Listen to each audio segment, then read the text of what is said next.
शंकर भगवान के शिवलिंग पर जब बेलपत्र चढ़ता है तो बेलपत्र का जो सीधा भाग होता है वो शिव जी के शिवलिंग पर होना चाहिए, उल्टा भाग ऊपर होना चाहिए। जब नंदीश्वर को बेलपत्र चढ़ाते हो तो नंदी को 2 जगह बेलपत्र चढ़ती है, आपको ध्यान में होगा।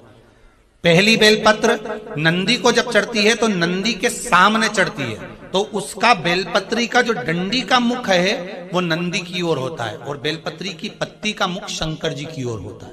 समझ में आ रहा है सबको?